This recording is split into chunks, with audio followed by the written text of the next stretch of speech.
Kisah sukses dan Harunia dibuang karena cacat sejak lahir dan kini jadi pengusaha. Gak tahu rasanya dipeluk. Banyak kisah sukses kaum difabel di Indonesia yang cukup menginspirasi banyak orang, terutama soal semangat untuk bisa meraih cita-cita.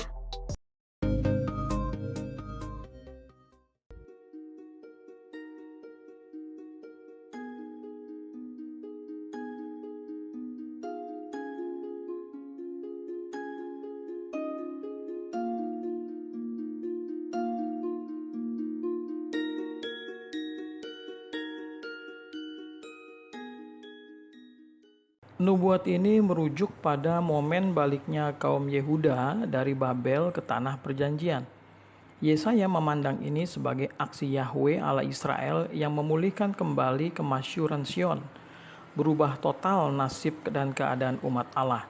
Saat di pembuangan Babel mereka dinaungi oleh kegelapan, kini di tanah leluhur yaitu tanah perjanjian, terang kemuliaan Allah kembali bercahaya meliputi mereka.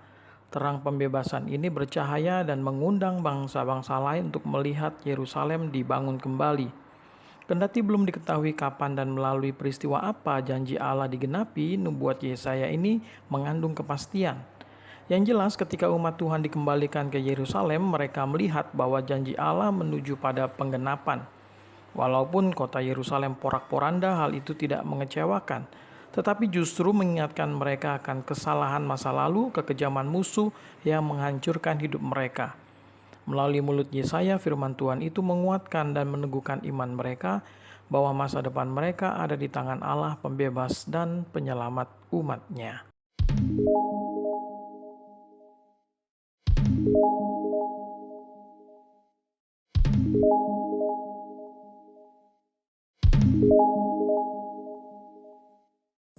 Kisah sukses dan Harunia dibuang karena cacat sejak lahir dan kini jadi pengusaha.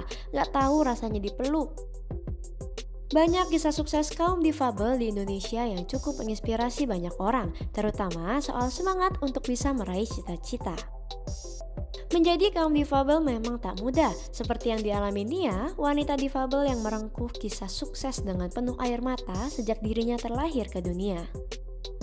Lahir di Bondowoso, Nia menyandang disabilitas sejak dalam kandungan. Tangannya tak sempurna hingga membuat orang tuanya malu. Bahkan, gadis berusia 20 tahun ini tidak pernah merasakan kehangatan pelukan orang tua. Nia mengaku ditinggal orang tuanya sejak lahir. Ia lalu hidup dalam kasih sayang kakek dan neneknya yang dengan penuh cinta merawat dan mendidiknya hingga saat ini. Kakek dan neneknya kemudian ia anggap sebagai pahlawan dalam hidupnya karena telah berjuang mati-matian merawat dan membesarkannya hingga kini.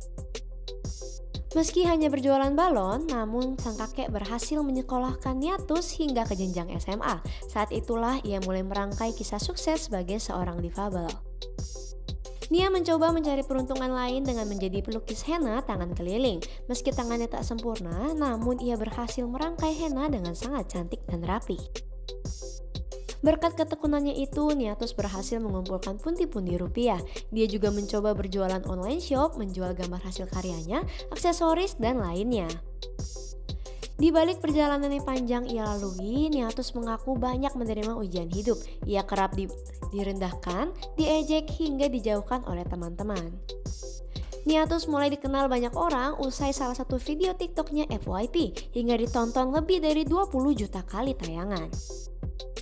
Sejak saat itu, Niatus semakin aktif sebagai konten kreator. Akun TikToknya kini sudah memiliki pengikut sebanyak 1,6 juta orang.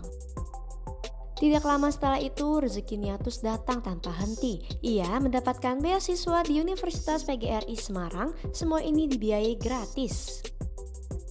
Selama masa kuliah, Niatus termasuk anak yang berprestasi. Hal tersebut terlihat dalam potret beberapa sertifikat dan piala prestasi yang diunggahnya.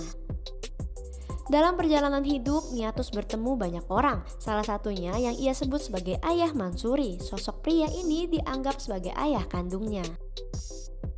Bahkan berkat pria tersebut, Niatus kini dikenal oleh banyak artis tanah air. Terbaru, Niatus hadir dalam Rans Entertainment milik Raffi Ahmad dan Nagita Slavina. Kini Niatus memiliki impian besar untuk mendirikan sekolah khusus yang memberikan pendidikan kepada anak-anak seperti dirinya. Kini berkat usaha dan kerja kerasnya, dia telah merenovasi rumah kakeknya dan bisa memenuhi kebutuhan ekonomi keluarga.